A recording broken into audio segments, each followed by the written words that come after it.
Hello again and welcome to Lesson 1, where I'll be talking about value-based marketing. This is the first full lesson of the course, and although it's a short one, it's one of the more important ones because it sets the foundation for everything else that I will be teaching in the rest of this course. To really understand lead magnets and sales funnels, you first have to understand what value-based marketing is.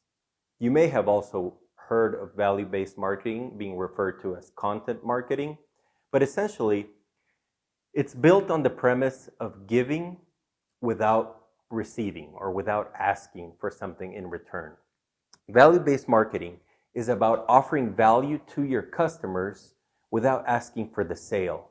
So instead of asking them to buy, you're giving them something for free in exchange for something very minimal from their end. And in this case, it's their contact details.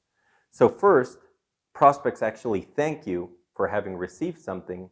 And second, they will actually begin to trust you because you provided value. So, while your competitors may be screaming on their websites, buy now, buy now, buy now, you're actually providing your visitors with something of value without asking anything in return. And this creates trust and begins to nurture a relationship that we hope, will eventually turn into a sale. So think about the stages of a relationship, right? When you meet somebody for the first time, you go on a first date, you get to know each other. If everything goes well, you go on a second date. If that goes well, on a third, on a fourth, on a fifth, and then it becomes, a stable or a more formal relationship. And then after that, several months, years, whatever you want to call it, if everything goes really well, you make the big commitment, which is, to get married. However, asking somebody to marry you on a first date, that's a little creepy, right?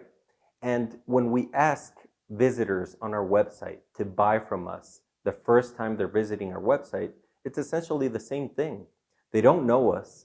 They don't trust us yet we're asking them to commit with their money or their time without really getting to know us.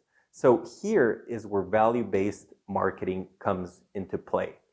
We can't ask people for their commitment without them being able to trust us. So what we want to do here is give them something of value in return for contact details, and then we can nurture the relationship and take them through the customer journey until they eventually become a paying customer. So this is really not a new strategy. It's not a shiny object. It's a strategy that has actually existed for a long time, but it has really been forgotten. And we can credit this strategy, or we can credit value-based marketing to a man by the name of Louis Engel. In 1948, this frustrated editor from Jacksonville, Florida, was pretty much done with his journalism career. That's what he had studied, but he eventually gave up on it and took a job at Merrill Lynch in New York. He wasn't a seasoned marketer at all, but he had a really great idea that he wanted to test.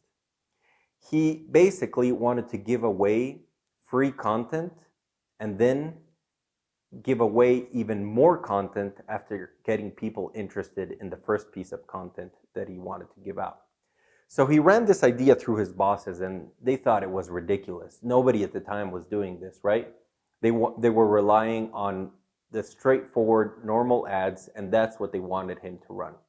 But he insisted, and eventually they said, okay, let's try this. Let's try your ad in a local newspaper, a small local newspaper, and we'll see how it goes. So basically, Louis came up with his ad, which was a whopping 6,540 word long ad. And his bosses were absolutely horrified.